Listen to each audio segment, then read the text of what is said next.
ripresa non è per tutti.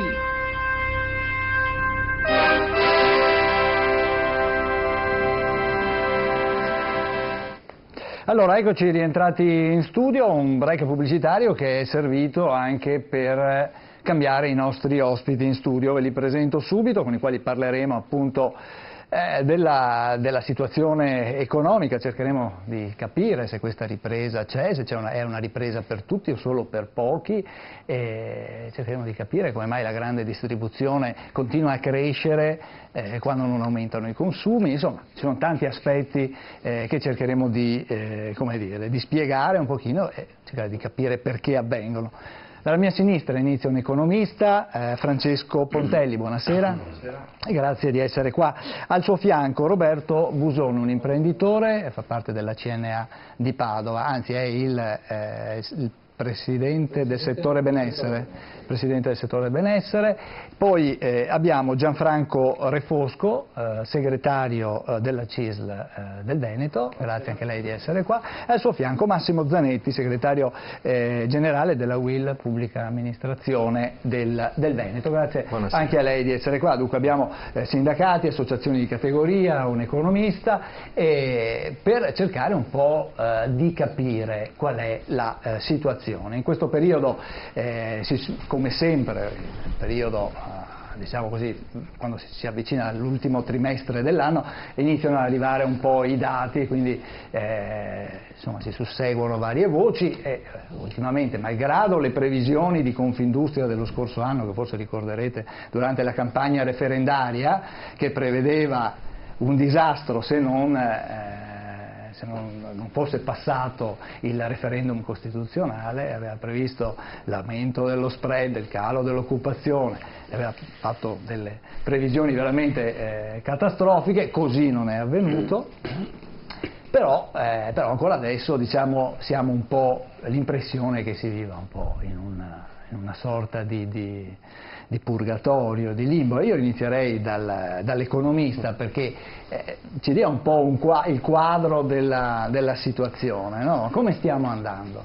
Ma allora, la situazione è alquanto complessa, sintetizzarla in 2 minuti è abbastanza difficile. Diciamo questo, per quanto riguarda le previsioni, lo stesso era stato detto anche per la Brexit dell'economia della Gran Bretagna, e proprio ieri hanno avuto una conferma dell'aumento della produzione dei PMI, cioè il settore industriale. Quindi le previsioni lasciano molto spesso il tempo che trovano. Per quanto riguarda nello specifico l'Italia, allora i fattori di crescita del PIL sono sostanzialmente 2. Uno, sicuramente l'export, che è molto al di sotto di quelle che erano le previsioni del governo, dell'attuale ministro Calenda, che diceva di voler portare la quota export sul PIL dall'attuale 28,7 a oltre il 50%. Siamo rimasti alla stessa cifra, tenendo presente che però il nostro export continua a perdere al netto del settore metalmeccanico quote di mercato.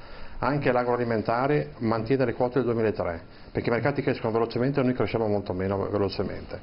Tornando alla ripresa, le motivazioni sono sostanzialmente 2. Uno appunto legato all'export, perché le nostre produzioni, soprattutto nei beni intermedi delle PMI, sono talmente di alto livello che vengono interamente assorbite dalle filiere estere. Questo cosa vuol dire?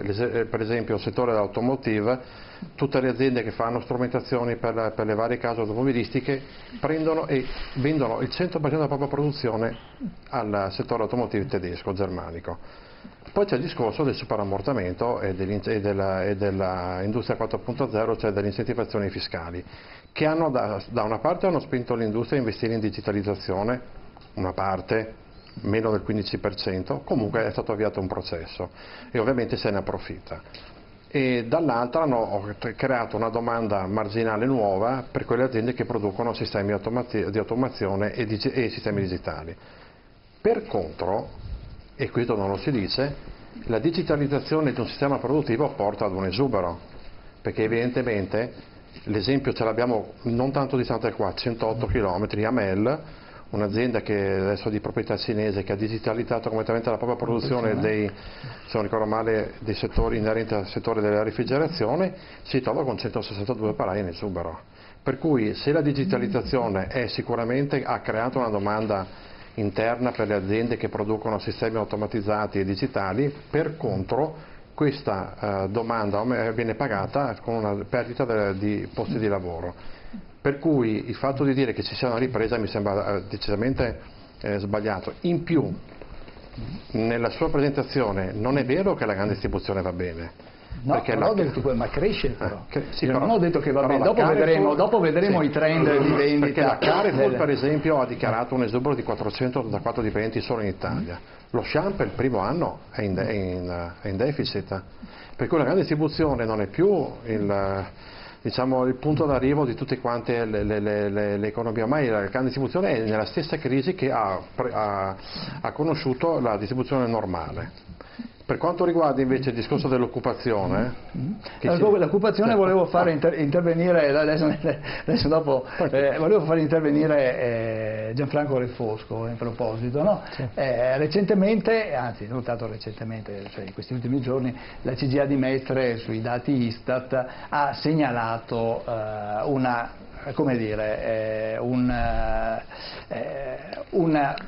dice gli occupati sono tornati quelli diciamo sui livelli pre-crisi, però sono diminuite in maniera abbastanza importante le ore lavorate. Cosa sta succedendo? Cosa vuol dire?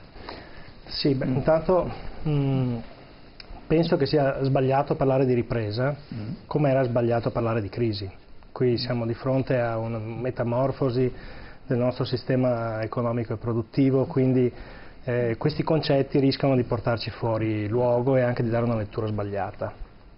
I dati di Istat, ma anche quelli certificati da Veneto Lavoro, ci hanno riportato nel terzo trimestre di quest'anno il recupero sostanziale del numero di posti, non di posti di lavoro, di contratti di lavoro vigenti rispetto alla fase 2007, per capirsi. Quindi dal punto di vista quantitativo è chiaro che rispetto all'evoluzione che abbiamo visto nel 2011-2012 la situazione è decisamente diversa, ma il mix di modalità di lavoro esistenti adesso è completamente diverso da quello che era prima. È cambiato molto il sistema manifatturiero. Il sistema manifatturiero impatta non solamente l'innovazione tecnologica, ma una serie di cambiamenti organizzativi che sostanzialmente lasciano le imprese, quelle che sono uscite bene dalla crisi, hanno avuto una riorganizzazione completa. Molto spesso si è tenuto qui la testa, dove si costruisce e si ingegnerizza il prodotto. È qui la parte della logistica e della parte post produzione, mentre una parte grossa della produzione è stata destrutturata o in Italia o all'estero. Questo cambia completamente anche le forme di lavoro presenti, e questo è un trend che continua da molto tempo e che impatterà anche nei prossimi anni. Noi avremo molti lavori dove magari non siamo neanche preparati, non abbiamo le competenze, nella fase di ideazione, costruzione, ingegnerizzazione dei prodotti, e avremo i cosiddetti anche lavori creativi da un certo punto di vista, o comunque ad alto valore, e dall'altra parte una crescita invece dei lavori a valle della produzione. Prendo ad esempio la logistica, che è uno dei settori dove invece la compressione del costo del lavoro rende le condizioni di lavoro molto peggiori rispetto a quelle che erano prima.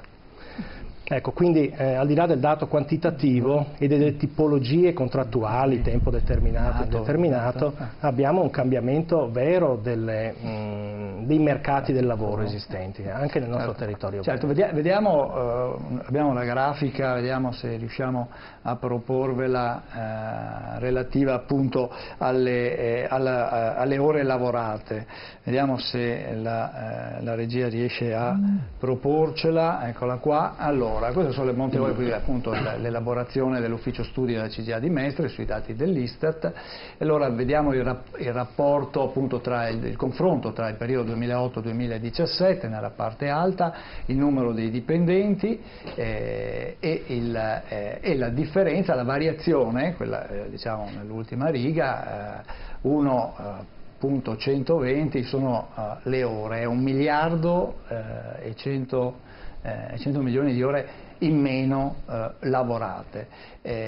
Come vediamo tra lavoratori c'è stato un calo dei lavoratori dipendenti e c'è stato un calo anche dei lavoratori indipendenti. Sotto, sui dipendenti, vediamo anche la differenza della tipologia di contratto, chiamiamola così, no? Tra tempo pieno, tempo parziale. Come vedete è aumentato il tempo parziale, quindi dunque le persone che hanno contratti part-time oppure formule diverse, e quindi che è stata una variazione del 29% rispetto al 2008 e un calo del 7% per quanto riguarda il tempo pieno. Zanetti, cosa dice? Ma dico innanzitutto che l'analisi, ancorché breve, succinta, fatta da dottor Pontelli mi convince molto. Ma perché?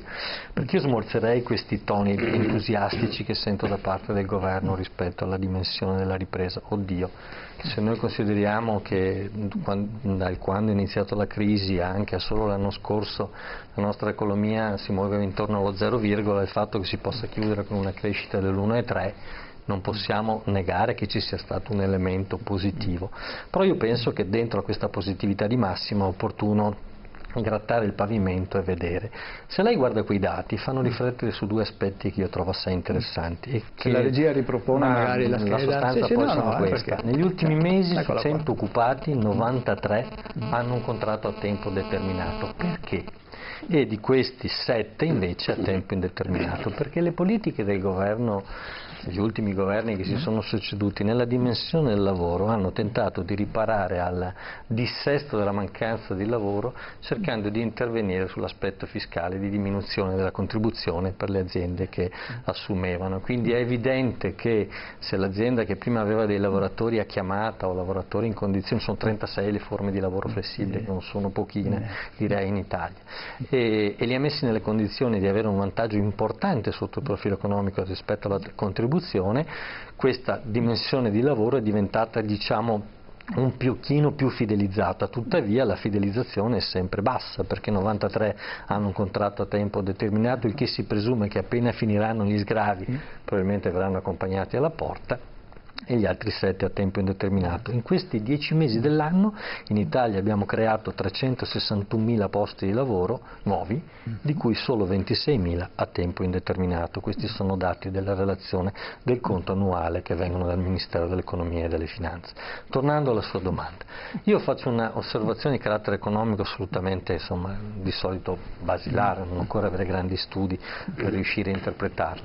Se non c'è investimento non si può creare lavoro duraturo, e in questo paese l'investimento è la Cenerentola, non c'è né a livello privato, tranne alcuni settori, e ben li ricordava anche l'economista prima, ma soprattutto non c'è l'investimento che in periodi di grandissima crisi, quella in cui ancora in parte noi siamo dentro, lo fa il settore pubblico. Se l'investimento in termini di miliardi di euro, chi lo fa anche in termini di sfida politica di visione, non li mette sul piatto, senza investimento non riparte la macchina, non riparte nemmeno la ripresa, o meglio parte una ripresina che poi prima o poi sconta con il dato reale, mancanza di investimenti.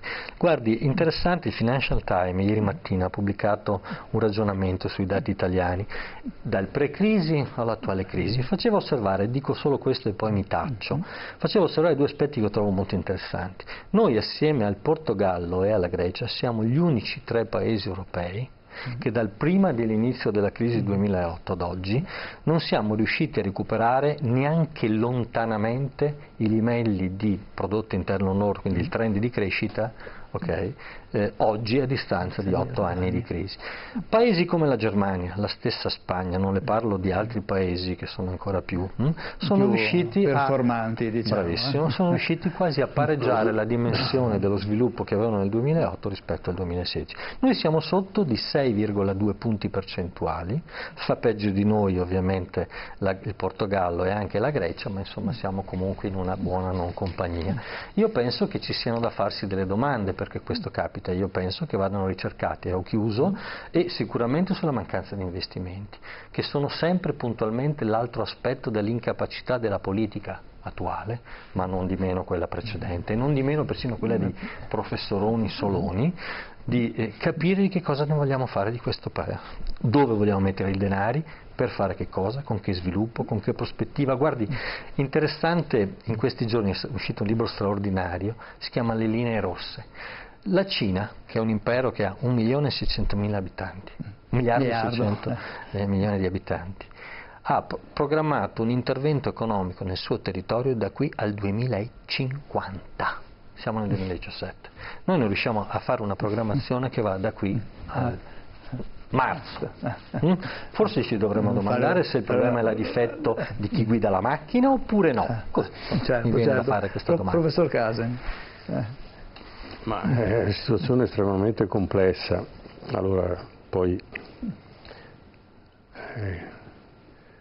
cosa si può dire se non che questa economia è il risultato dell'economia che abbiamo ereditato negli anni 60, 70, 80, perché l'economia italiana e l'industria italiana era molto legata ai finanziamenti dello Stato, in una gestione della lira che saliva e scendeva a seconda delle importazioni o delle esportazioni. Se la FIA doveva importare materie prime o grosse aziende dovevano importare materie prime, allora naturalmente si aumentava la capacità di acquisto del valore della lira, e viceversa quando si esportava, perché si esportava meglio. Questa indipendenza economica, che era basata su un certo tipo, una logica molto, noi eravamo molto legati al dollaro e quindi eravamo slegati dal resto dell'Europa, è una tecnica assolutamente lecita. Lo fa la Cina quotidianamente e ne fa ha creato un impero. D'altro canto, prima della Cina lo ha fatto il Giappone, svalutando costantemente lo yen, ha fatto delle svalutazioni addirittura del 50% dello yen e ci ha guadagnato sul mercato, perché alla fine il costo del denaro è quello che gioca sul valore effettivo sul mercato del prodotto. Quindi ho un'economia di un certo tipo. L'entrare nell'euro ha creato uno scompenso della nostra economia, non di quella tedesca. Quella tedesca aveva un altro tipo di filosofia e comunque comandava perché aveva un gettito che era sicuramente doppio del nostro. Questo si ripercuote sul quotidiano. Tra le altre poi abbiamo avuto dei governi che sono stati leggermente scellerati, qualunque esse fosse, compreso quello di Berlusconi. Abbiamo avuto dei debiti pubblici che sono saliti alle stelle e non c'era giustificazione. Allora, quando noi siamo passati e abbiamo pagato l'euro il doppio degli altri, c'è stato uno svantaggio. Cosa hanno fatto gli italiani comprandolo al prezzo doppio? Hanno dimezzato i debiti dello Stato. Quindi se ci fosse stata una gestione occulta, mantenendo il debito basso, non avremmo avuto il PIL che abbiamo avuto, tutti gli aspetti speculativi eccetera, e quindi saremmo riusciti a proseguire tranquillamente un'economia abbastanza buona. Il fatto è che poi invece siamo andati a rincarare il debito e abbiamo recuperato tutto quello per cui abbiamo perso. Questo lo disse anche Prodi quando disse vabbè, l'abbiamo pagato caro, però perlomeno abbiamo un vantaggio. Poi arriva il governo Berlusconi e sanò la situazione, quindi ci mise nelle peste. E non è che uno aiuta l'altro. Quello che in Italia manca è il senso la nobiltà della capacità industriale del Paese.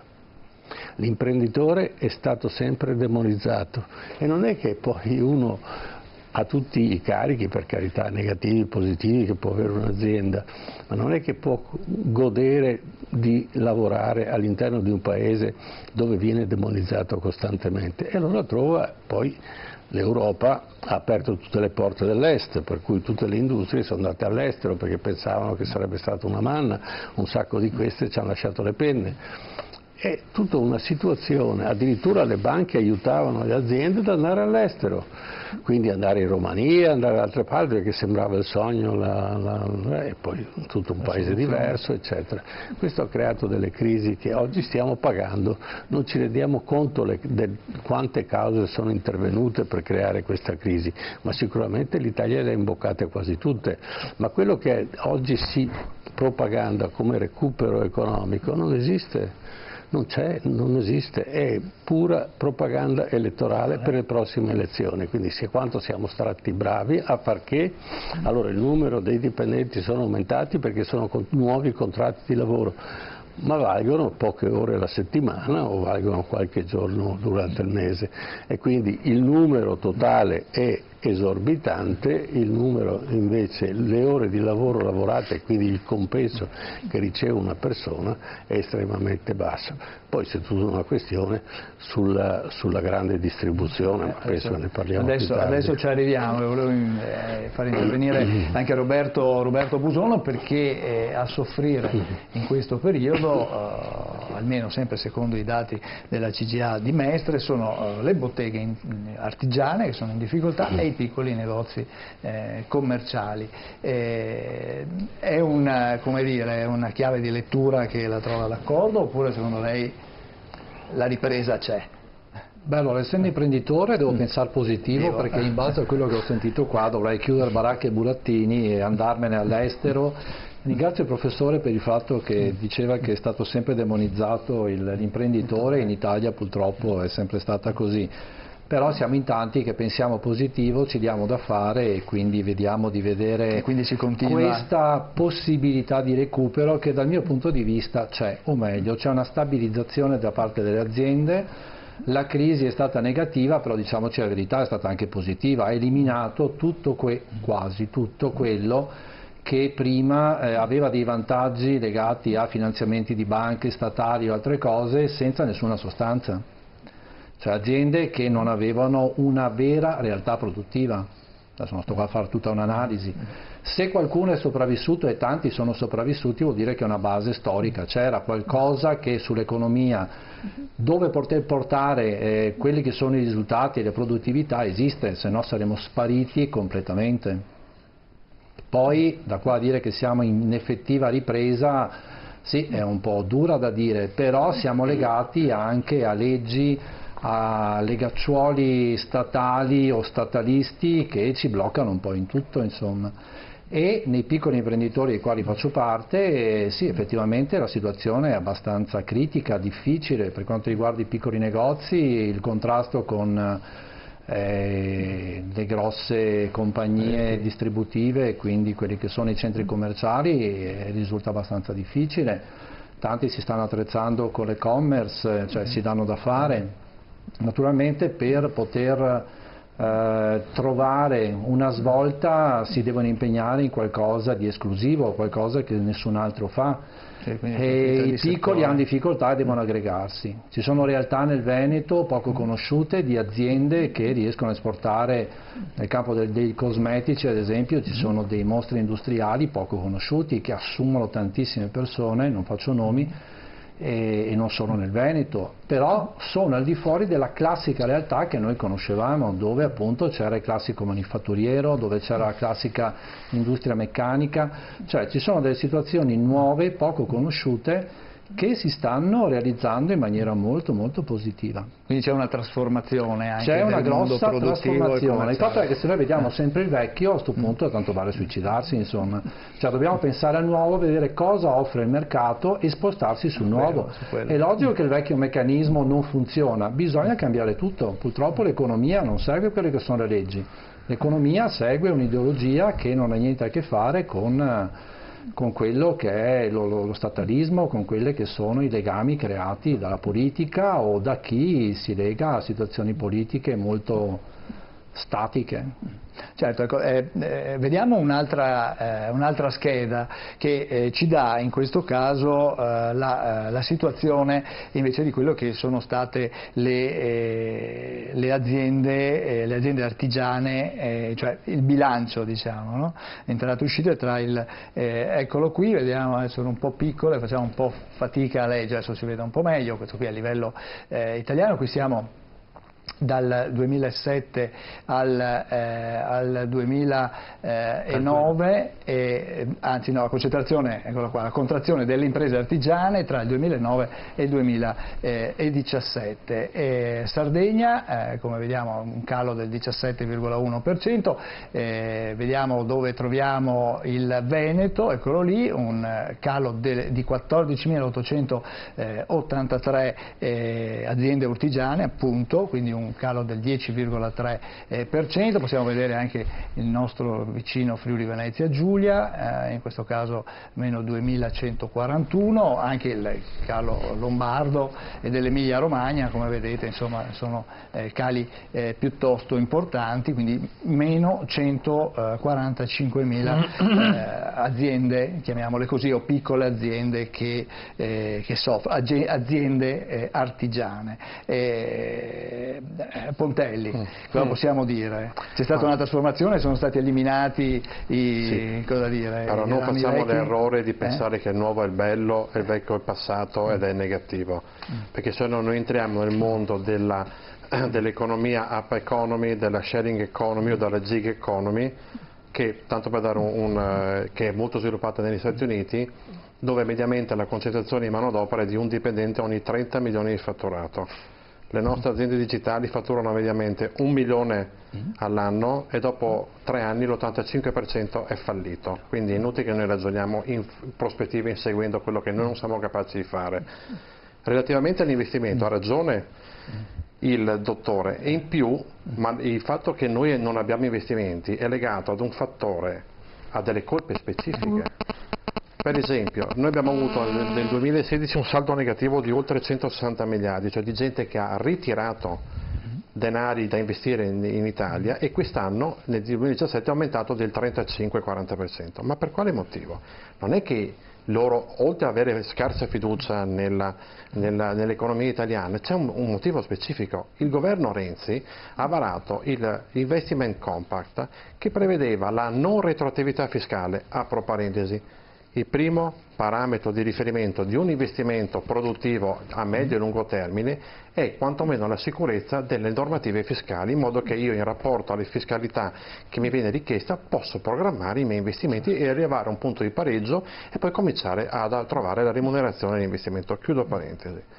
Ora, il governo Renzi ha messo questo limite della non retroattività fiscale per tutti gli investimenti superiori ai 500 milioni. Ora, tanto per fare un esempio, quante aziende possono essere interessate in questo tipo di investimenti? Rientrano, diciamo, in questo. Allora, prendiamo il secondo mercato di esportazioni che io conosco meglio rispetto a quello metalmeccanico, che è il primo, tessile e abbigliamento. Appitti, che è l'eccellenza mondiale dell'abbigliamento italiano, l'83% delle aziende presenti, che sono aziende che esportano in tutto il mondo, è sotto il 50 milioni di fatturato e sono escluse da questo tipo di. Il 60% è al di sotto dei 15 milioni. Queste sono le aziende che hanno un ottimo prodotto, un grandissimo prodotto, ma che avrebbero bisogno di essere accompagnate in giro per il mondo. Altra parentesi, fu Passera ad eliminare l'ICE, chiuso parentesi, l'ICE non esiste più, per cui le aziende. Ricordiamo per i telespettatori, ICE è l'Istituto per il Commercio Estero. Di conseguenza invece è stato fatto un investment compact solo ed esclusivamente per le grandi aziende, che sono sempre meno. Per cui se noi non diamo linfa a quelle che sono il nocciolo forte, il ramo vincente dell'economia, che sono i PMI, noi non andremo da nessuna parte. Noi continuiamo a non aiutare i PMI, ovviamente anche gli artigiani. In più, è uscito 2 giorni fa e vi si è notato che il credito alle imprese, per quanto riguarda le grandi imprese, è aumentato al 0,6 ed è diminuito al 3,2 per il piccolo, per cui noi li stiamo strangolando. Questo è il discorso di base. Se noi non diamo credito alle imprese, noi possiamo anche innamorarci di quello che è il futuro, ma bisogna che si cominci a dire le cose come stanno. L'unica economia che garantisca una buona intensità di manodopera è l'economia industriale. Assolutamente. Tutto il resto sono cose evanescenti dove abbiamo sì, degli occupati, va benissimo. L'esempio classico, voi parlate giustamente dell'e-commerce. Allora, Alibaba, trimestre settembre, ha fatturato 8 miliardi e 3, d'accordo? Tutti, Alibaba è il futuro, apre 1000 negozi fisici, cioè negozi, ovviamente smart shop, quindi entri dentro, ti riconoscimento della faccia, però negozi fisici. Il futuro non è l'e-commerce, il futuro non è il digitale e basta, il futuro è una compresenza tra digitale e fisico e soprattutto il fisico ci può essere solo se tu sei un sistema industriale forte alle spalle. Tutto il resto sono tutte quante fuffa, è tutta fuffa. È tutta puffa. Allora andiamo un attimo in pubblicità, poi quando rientriamo commentiamo quello che ha appena detto Patuelli. A tra poco. Direi così.